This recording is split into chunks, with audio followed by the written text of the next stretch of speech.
I'm with Elana Heideman from Israel Forever Foundation, and we're coming up to the 2 years since the October the 7th terror attack. Now, Elana, how will you and Israel be remembering these tragic events? We are entering at this time the intense hours where on October 6th, 2 years ago, we had gone into our celebration of the Torah and did not know anything of what was coming. Now, here we are anticipating the 2 year marking point of October 7th, when at 6:29 in the morning, Hamas and Gazan civilians infiltrated and attacked and decimated entire communities within Israel's borders. The day now, 2 years later, feels quite surreal. It feels as if we cannot comprehend how much time has passed because we've been living all these days holding our breath because of our hostages, holding our breath because of the endless terror not only in Israel and the attempts of terror that have been halted by our immense security forces, but also the rise of terror against Jews around the world. So we come upon this 2 year point with a little fear, maybe also some hope. There's a deal on the table. And as we know, Israel has accepted every single deal that has been offered. No matter how one feels about the Prime Minister, Bibi Netanyahu, the man has been a diplomatic genius throughout this entire process in his negotiations with the devil and enabling this potential deal now, which we hope will bring home all 48 hostages that continue to remain in Hamas dungeons and the hell of hate that they have built there in Gaza. The day is a heavy one. It also happens to be the first day of our holiday of Sukkot, which is the holiday where we sit in our huts, our temporary homes that we build outside under the stars as a continuous reminder of the journey that we went through in the desert after being released from captivity and slavery in Egypt. We went through the desert, we lived in these huts, and we made our way those 3,000 years ago to the land that God gave the Jewish nation. So today we move into those huts and we eat with our families. And this is what's known as Zman Simchatenu, the time of our joy. It's very, very difficult. So we enter October 7th with many layers of emotion and concern. We have to add to the fact that the Houthis in Yemen continue to fire missiles targeted the main tourist section of Eilat, and Iran once again repeating its threats against Israel. And there has also been, as many people are unaware, because it's my job. It's what I got to do. I got to keep my finger on every pulse that is beating in the world. And unfortunately, we now know that there is a plan that has been perhaps uncovered in sufficient time to stop it. But 14 cities around the United States and around the world that have been targeted for attack on October 7th. So the day is heavy. The day is frightening.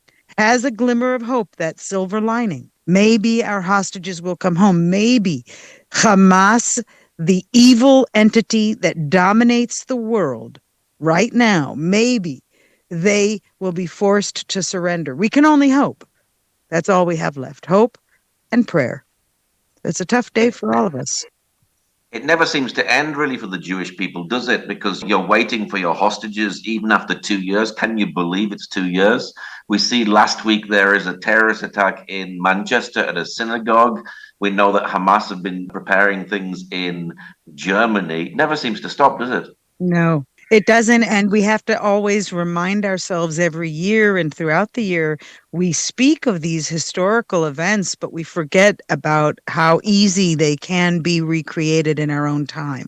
We fall complacent, much as we were on October 6th, when we were lulled to believe there was a viable peace existing, even if it was tenuous with those across the border in Gaza. Now we see just how deeply that entire society had been infiltrated and used as human shields by Hamas this entire time. They were used as forced labor. Children had been employed, so to speak, to dig the very tunnels that the Israel Defense Forces, the IDF, has uncovered again and again, most often situated under hospitals. So, what's unique in this generation's war that the Jewish people have to face are the technological methods and the social media efforts that have really shifted the dynamic of how we face this generation's battle. Because you're right, it doesn't end. And sadly, we pray our children will never have to serve in the army, in the future, that there will be peace. But we know, and we know better. And we know that for generations to come, the Jewish people will always have to remain on alert. We say in some our prayers that God will come for tevel b'tzedek, and He's going to cleanse the earth and bring justice. And we speak in our prayers of the, casting aside of the evil domination in the world. And we are literally seeing evil dominate. So the Jewish people are put in a position to be a lesson for all of humanity, the light unto the nations, as the proverb says. And it doesn't really let up for us. And we have to keep fighting this war as much as the world would like us to just shut up and die and disappear and stop being a burden to them, because we are different.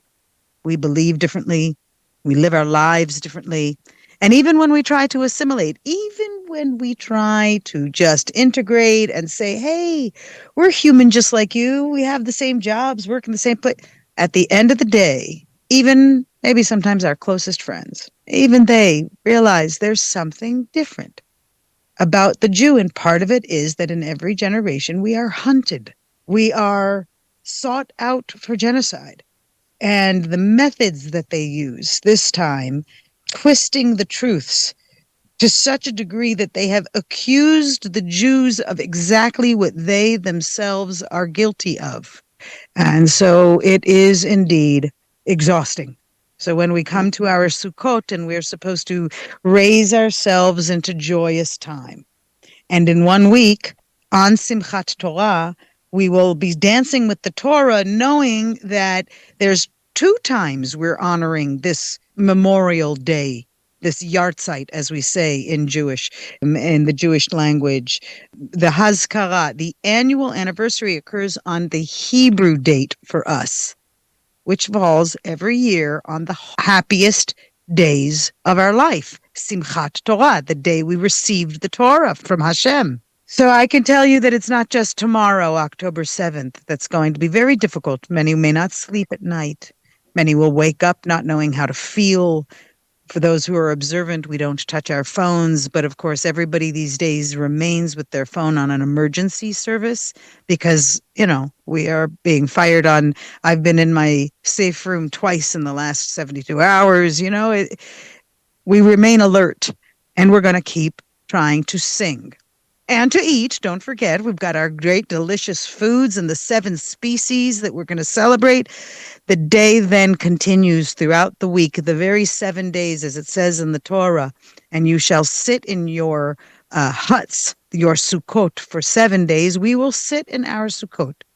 And you should know, by the way, that there are still Sukkot that stand in the communities that were destroyed on Simchat Torah. They still stand. The families have not allowed all of the houses that were penetrated to be torn down and rebuilt. Many want them to remain until the hostages are home. We do not rise from our mourning.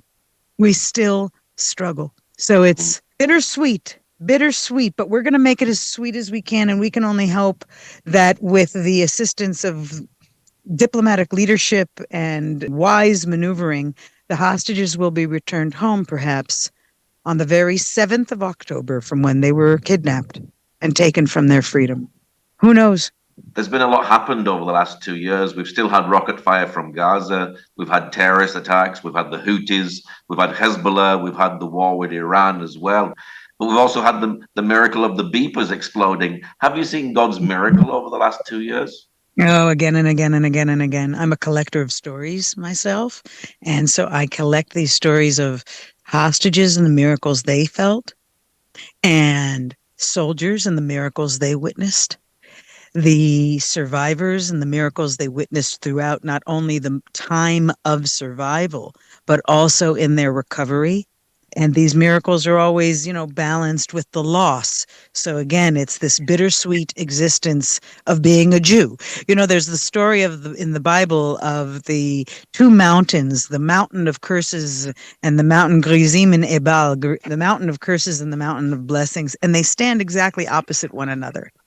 And I think that every day we've felt that there is the curse and the blessing of the war we have to fight every time a soldier falls. But then you hear the story of how it's a miracle that 30 soldiers were not killed when that roadside bomb that was placed along a path in Gaza. All of the miracles that have taken place both on the battlefield but also in the homes. How many families have been able to witness miracles? The hostage families who have Omer Shem Tov, who began keeping Shabbat in captivity and started to say Kiddush with a little tiny bit of grape juice that had been left for him, but in the garbage, they used to give them garbage to dig through to eat, and one had a little bottle of grape juice. And that very same Shabbat was actually the Shabbat that his mother started to keep Shabbat miraculously. And a lot of people will say that's just coincidence. Maybe, but maybe we should always try to see the hand of God, because what we're living through right now. I'm also a Holocaust scholar. So I spent many years examining the question with my master, Elie Wiesel, on the place of God during the Holocaust. And there's been a new question rising. Well, where was God on October 7th? And since October 7th, where are we? I think that we feel now that we have to open the space for God. We have to give God a place in the modern life, social media driven news, war, all of you take these people like the idiots on the flotilla, if you'll excuse me, but people who consider themselves to be social justice warriors, but really all they're doing is playing the Hamas game, a Hamas funded boat entourage. It's all for publicity. It's all propaganda. Mm. Is there a hand of God even in that? Is there a miracle that basically no one was injured? They claimed to have had all this humanitarian aid, but actually there was nothing. And when the Pope and the Vatican offered to take the humanitarian aid from the boats and deliver it themselves so that it should reach the Gazans, these, populists, they went and denied the Pope's request. Why? Because there was no aid. So if we go back to your question of whether or not there are there miracles even in those things, I think we have to try hard to see them, but not give up the idea that they're there, even if we are ourselves struggling with faith or not sure how we feel about religion. I think that's the majority of people, by the way. They don't know what to do with this awakening that they feel because we are witnessing a war between good and evil, just has been dictated in every chapter of the Bible. Mm. There's a pasuk, sentence that says, "Do not fear sudden evil because it will come." And the idea is actually repeated several times throughout the Torah and the writings of the Jewish thinkers throughout time. Do not fear the sudden evil because it will come. So if you know it's going to come, how can you be prepared for it? And with the attacks on Manchester, and by the way, there have been several attacks since. There was a Holocaust survivor who was given a roommate who killed her the next day. There are no coincidences. There are so many stories I could share you of incidents that are not. I stand with Manchester. I stand with every element of Jewish needs for survival. How many more police do we need to put around our schools, our kids traumatized everywhere in the world because they know that they cannot walk freely any longer? Is there God even in these moments of stress? That Mm. that was really my question back to you. Like, how do we feel about, where are their miracles? Where is their God? Somebody had recently said to me with Charlie Kirk's assassination, is there God in there? Is this a miracle? Is there a miracle that's happening here? Where does Mm. this fit in our ongoing battle between good and evil? Has this war played a heavy toll on Israel? We see soldiers having to go off and fight, which means, there's one parent in the family having to look after the children because the father is away fighting. We hear of soldiers who've died, but we maybe don't hear so much about soldiers who've came back injured, maybe lost an arm or a leg. And we hear sadly, about soldiers committing suicide. So has this had a heavy toll on Israel over the last 2 years? Beyond the comprehension of anyone who was not living through it. That's the simple answer. Unless someone has come here and witnessed an entire nation who is suffering through mourning and ongoing fear while simultaneously seeking joy and hope every single day of these years, unless you've experienced it, you cannot understand. The damage that it has done is not only on those fighting, it's on the entire country. People who had to receive the bodies after October 7th, their ongoing trauma care, that's another unspoken community. The doctors in the hospitals, those who, by the way, also have to continue to treat the patients who are victims of terror attacks, including the terrorists themselves. Let's not forget that Israel's moral code does require of us to provide the medical care, provide for the care, even of those who seek to destroy us, who want to kill us. That includes not only those in hospitals, it also includes those in Gaza. There is no evidence, never in history has the country that was attacked been expected to provide humanitarian aid for the country that attacked it, for the citizenship that attacked it. And that's exactly what is demanded of Israel. So I think there's all these elements of unspoken trauma that is not only going to be seen in the immediate years, we're going to possibly face a very difficult economic crisis as a result of all of the businesses that have been forcibly shut down because of the soldiers in reserves who voluntarily go back. And I'm working with one who is entering his 380th days of reserve duty. That's his life. He's a single dad. He has no life. He has no business. He has no time with his son. So, Mm. and think of the impact on the son. There's a lot of internal aid, though, that Israel is very unique in this way, how our volunteering amongst the population has helped save the country. People who, especially in the pensioner community, where they are going out and they're working in the agricultural fields, they're volunteering and going to hospitals every day to sit with injured soldiers. There's a video right now that's circulating in the feeds of a group of men playing what's called in Hebrew kvitzot. On the beaches, you'll see it everywhere, that they're kicking a ball or volleyballing it, handballing it. They've always got a ball, right? They're playing ball. And Mm. every single one of the group of men in this circle kicking a ball around are missing a limb. But if you Wow. can imagine what this looks like and then when you walk by it, what it feels like, these men have given up and they're smiling and they're happy. And they know that the world has spread terrible lies about them, complete and utter lies about abuses as soldiers, which we know for a fact are lies.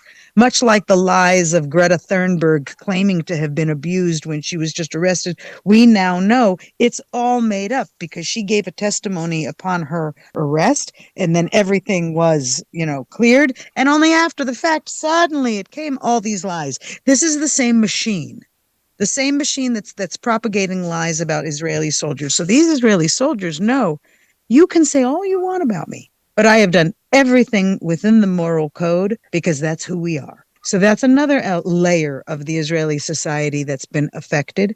And I think we'll see in the future. There's a tendency to look at things between liberal versus conservative or left versus right. Those things don't really work in Israel. And part of the reason is because of these ongoing traumas and terrors that we have to deal with.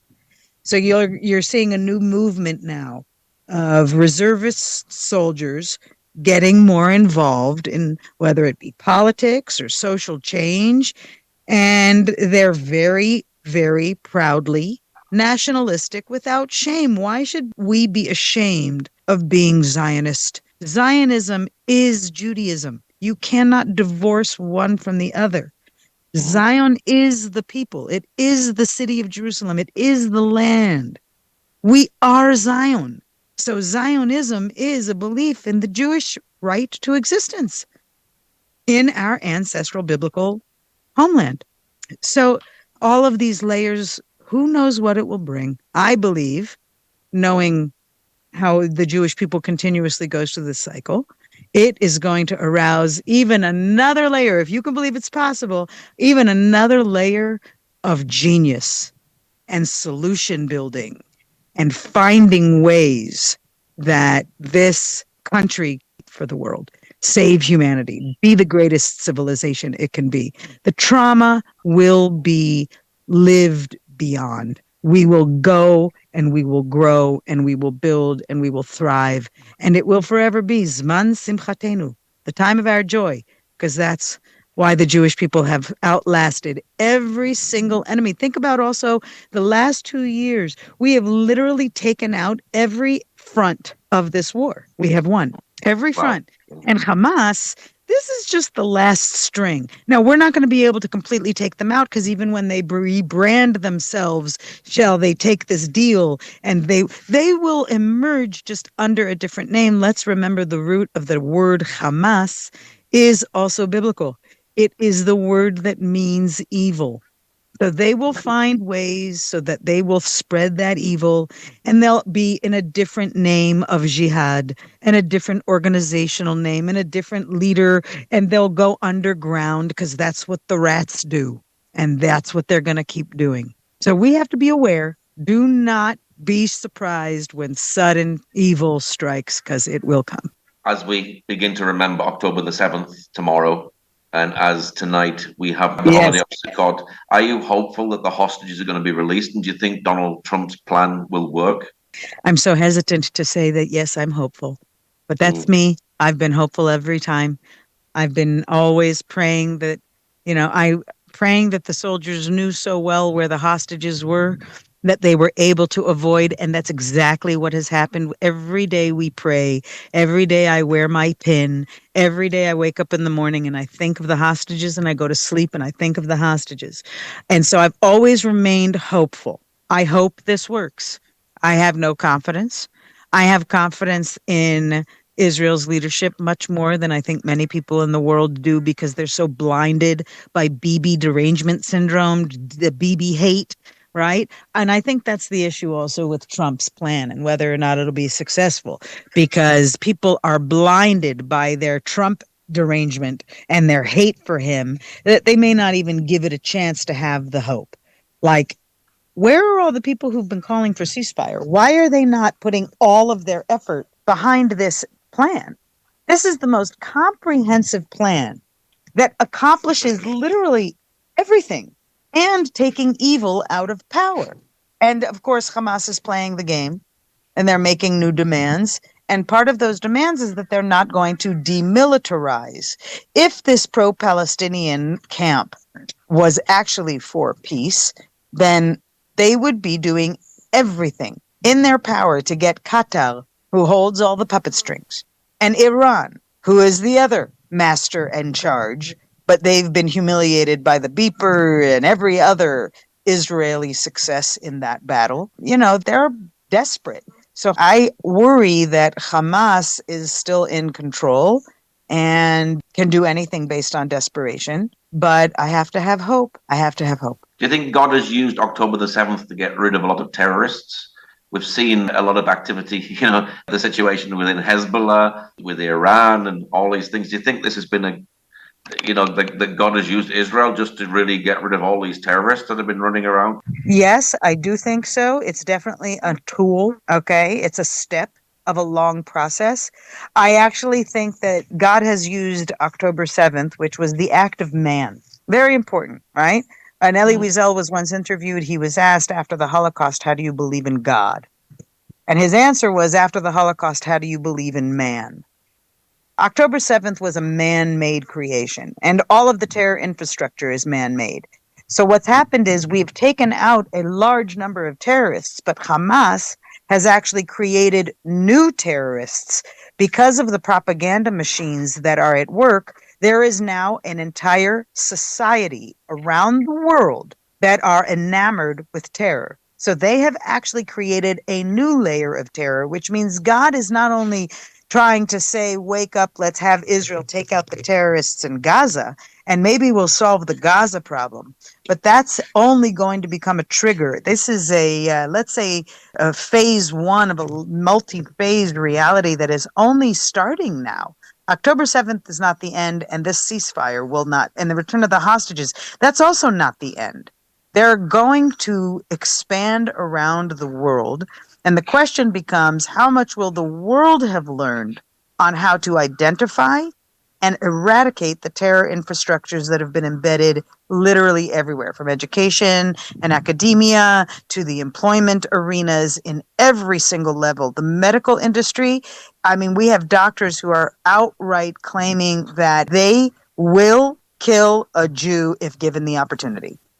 And we have evidence of it because they post it, they make it public. Now, the Jewish community, unfortunately, we're quite busy, if you'll forgive me for my candor. There's a lot of infighting because we're battling with how to fight these battles. Those who are in the diaspora, those who are in Israel, those who are faithful, and those who are, more secularist Jews. And how are they fighting? And how do they align themselves with Zionism? This is a whole other layer, which eventually will not matter in the grand scheme of how the evil will have spread around the world and how God is now testing all of humanity, not just Israel. He used Israel as a way to say, wake up, world. So after this ceasefire, when it continues to spread elsewhere, what the real test God, I believe, is giving us is who will continue to stand with the Jewish people, because what happens to the Jews doesn't end with the Jews. And if they don't stand with the Jewish people, who will actually join actively the fight against the terrorism and against the extremism and the murderers of the world? I'll give the example of the Warsaw Ghetto Uprising, and I don't make a comparison between the Holocaust and what we're going through. I'm making a comparison with the human behavioral reaction to extreme circumstances that happen around us in society. So during those years, the Jews in the ghetto of Warsaw created an uprising, the longest uprising in the history of the entire World War II. And they rose up against the Germans. For 3.5 weeks, this fight went on, starving half-dead Jews from the ghetto. But it awakened in the Christian Polish population the desire to create a resistance movement. And it was that resistance movement that only later allowed the Polish population to be more actively involved in resisting the evil entity of that time, the Nazis. So if we look at how this might play out in the coming months, years, you're going to see similar patterns where the Christian world is going to have to stand up and decide, are they going to create their resistance? Are they going to work with the Jewish community, who by this point will have learned very well how to fight this extremism? And of course, that lesson is being provided by Israel. Israel's behavior trickles out to the rest of the Jewish world, where we try to protect all of our communities.